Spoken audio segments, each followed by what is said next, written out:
warahmatullahi wabarakatuh. Selamat pagi Bapak Ibu pejabat dimanapun Anda berada. Sebentar lagi Bapak Ibu akan menyaksikan sebuah percakapan dengan alur atau tahapan kita yang menggunakan metode yang pertama adalah tujuan, identifikasi, yang kedua yang ketiga donasi, yang terakhir adalah tanggung jawab. Selamat menyaksikan percakapan kami. SMK Bisa, SMK hebat, SMK. luar biasa. Selamat siang Bu Wiwit, terima kasih sudah meluangkan waktu. Kita akan mengobrol, berbincang-bincang, cuman kita harus satu ini kayaknya, mungkin tidak lama, sekitar 10 sampai 15 menit ya Bu Wiwit. Oke Pak Febri. Apa Iya. nih yang mau Bu Wiwit bicarakan siang ini? Ya, sebelumnya saya mengucapkan terima kasih Pak Febri. Pak Febri sudah meluangkan waktu untuk berbincang dengan saya nih di siang hari ini. Meskipun kondisi cuaca sedang sangat buruk ini, semoga Betul. Pak Febri dengan hadirnya saya yang ingin berbincang, Pak Febri tidak dalam keadaan suasana buruk juga ya Pak ya. Iya. Iya. Begini Pak Febri, saya ingin bercerita tentang pekerjaan saya. Nah, seperti kita tahu Pak Febri, kalau di akhir tahun ini seorang guru kan biasanya sangat sibuk untuk menghadapi akhir semester lah ya, menghadapi akhir semester. Kemudian belum lagi saya itu dapat tugas rangkap Pak Febri. Jadi tugas rangkap yang memang benar-benar menyita waktu saya. Dan juga ada tugas-tugas guru penggerak juga ya, Betul. saya sebagai calon guru penggerak juga tugasnya juga luar biasa. Jadi saya agak keteteran nih Pak Febri untuk mengatur atau memanage waktu saya untuk kegiatan gimana sih untuk kegiatan saya itu biar bisa selesai sesuai dengan deadline gitu Pak Febri. Iya. Jadi Bu Wiwit sekarang ini sedang menghadapi banyaknya pekerjaan yang harus dilakukan, diselesaikan dalam waktu yang bersamaan. Nah, kemudian bagaimana nih caranya agar dapat mengatur waktu lebih baik saat mengerjakan dan menyelesaikan semua pekerjaan tersebut. Begitu ya Bu Wiwit? Betul sekali Pak Febri, dengan tugas-tugas rangkap itu jadi saya agak keteteran nih mengatur waktunya gitu Pak Febri. Kemudian apa yang ingin Bu Wiwit dapatkan nanti di akhir percakapan kita ini nanti?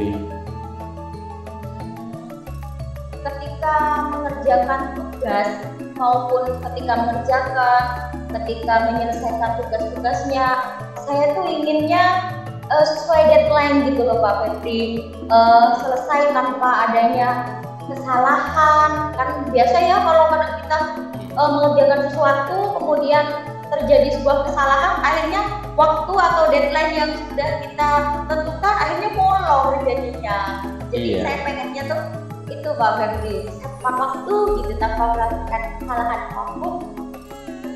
Ya.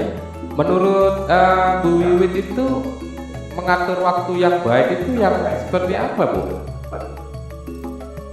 Kalau menurut saya mungkin seperti membuat skala prioritas kali ya Pak Febri ya. Jadi saya kerjakan dulu yang paling dekat dengan deadline-nya. Baru setelah itu yang tugas yang berikutnya yang memang masih agak jauh nih dari deadline-nya. Oke, jadi membuat skala prioritas ya Bu Wiwit? Ya, betul. Membuat skala prioritas Pak Febri menurut saya. Nah, kalau idealnya seperti itu, sekarang apa yang membuat Ibu Wiwit merasa khawatir pekerjaan tidak dapat diselesaikan tepat waktu? Gini Pak Febri, saya kan banyak tugas rangkap ya. Ketika saya sudah membuat skala prioritas gitu, sudah menyelesaikan tugas sesuai dengan deadline yang paling dekat, kadang ditambahin baru lagi nih Pak Febri. Kadang ada tugas baru lagi nih, yang lain lagi. Kadang yang kepala sekolah misal ada tugas baru nih harus dikerjakan dan ini lebih mendesak begitu. Akhirnya kan yang memang sudah tumpang tindih sebelumnya ada lagi nih yang menumpangi lagi. Akhirnya melenceng lagi dari deadline. Tuh Pak Febri. Oke, apa reaksi Bu Wiwit kalau terjadi hal-hal yang di luar yang sudah direncanakan atau di planning itu? Reaksi saya, ya pastinya gimana ya, itu kan karena di luar kendali ya Pak Febri ya. Betul. Karena hal itu memang di luar kendali, jadinya saya pasti akan merasa tugas baru lagi nih gitu. Gimana nih dengan deadline yang sebelumnya, mungkin akan merasa agak down gitu awalnya, tapi berusaha tetap semangat untuk kembali mengerjakan lagi pekerjaan yang memang sudah ada sebelumnya. Jadi Bu Wiwit akan membereskan dulu pekerjaan tambahan yang mendesak tadi itu, ya baru kemudian tidak melupakan pekerjaan utama yang harus diselesaikan. Begitu ya Bu? Betul sekali Pak Febri. Jadi saya selesaikan dulu yang memang, kalau misalnya ada tugas tambahan nih, saya selesaikan dulu yang memang mendesak, misalnya dari kepala sekolah yang baru. Setelah itu saya kembali nih on track pada tugas yang sebelumnya yang memang harus saya selesaikan sesuai deadline juga. Iya. Nah, kalau sekarang ini misalnya terjadi di situasi seperti itu, apa yang Ibu Wiwit lakukan agar pekerjaan utama itu tidak terbengkalai, Bu? Gimana Pak Febri? Apa yang? Saya ulangi ya. Apa yang Ibu Wiwit lakukan kalau terjadi hal seperti itu tadi, situasi yang Ibu Wiwit ceritakan, agar pekerjaan utama itu tidak terbengkalai? Agar pekerjaan utama itu tidak terbengkalai, mungkin kalau tadi kan pertama saya harus buat skala prioritas. Kalau ini selanjutnya mungkin saya bisa mencatat Pak Febri. Saya bisa membuat catatan-catatan gitu dari skala prioritas yang sudah saya buat sebelumnya. Kemudian ada tambahan catatan-catatan yang saya tuliskan gitu Pak Febri. Misal yang paling dekat deadline yang mana, yang ini apa yang harus dikerjakan. Jadi ada tambahan catatan selain membuat skala prioritas. Berarti ada plan B ya Bu ya, jadi menambah catatan begitu ya Bu. Nah, dari dua hal tersebut, jika diterapkan pada pekerjaan Bu Wiwit itu dalam waktu dekat ini, kira-kira mana yang akan diterapkan terlebih dahulu? Salah satu saja atau dua-duanya agar dapat mengatur waktu dengan baik? Kalau saya akan menerapkan dua-duanya sih Pak Febri. Jadi karena skala prioritas itu penting ya. Skala prioritas dulu, baru saya akan ada tambahan-tambahan catatan itu Pak Febri. Jadi kedua-duanya memang saya tidak bisa memilih salah satu. Memang harus buat skala prioritas dulu, baru saya lanjutkan dengan catatan-catatan urgent itu Pak Febri. Luar biasa Bu Wiwit, semangatnya yang begitu kuat ya untuk menyelesaikan semua pekerjaan.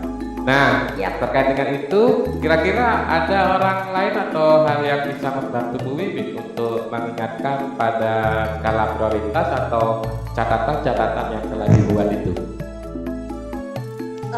Kalau saya rasa kalau orang lain mungkin pasti dengan kesibukannya sendiri ya Pak Febri, tapi yang ada di benak saya saat ini mungkin bisa membuat reminder atau note di HP.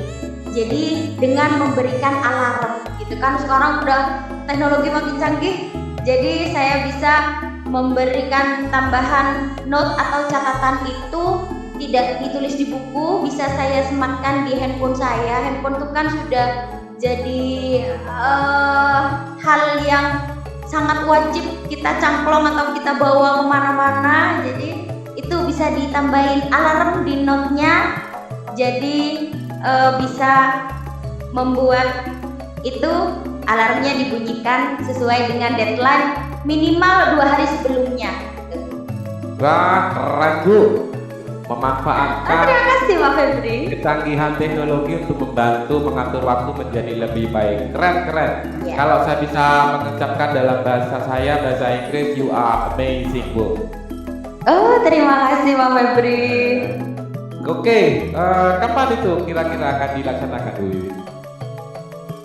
Saya akan lakukan secepatnya Pak Febri, mungkin dalam waktu minggu ini, karena kan memang ini pekerjaan memang sudah akhir November, sudah akan menjelang akhir tahun, jadi memang harus segera saya laksanakan Pak Febri dalam minggu inilah.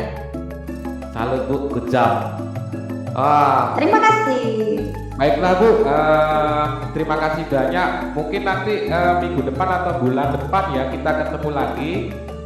Kita akan melihat kembali apakah Bu Wiwit nanti berhasil mengatur waktu dengan baik untuk pekerjaan yang terangkap yang diemban dengan membuat skala prioritas dan catatan-catatan tadi itu. Baik Pak Febri, terima kasih. Baik, kalau begitu sampai di sini dulu ya Ibu pertemuan kita. Assalamualaikum warahmatullahi wabarakatuh. Waalaikumsalam warahmatullahi wabarakatuh. Terima kasih coachingnya Pak Febri. Sama-sama Ibu.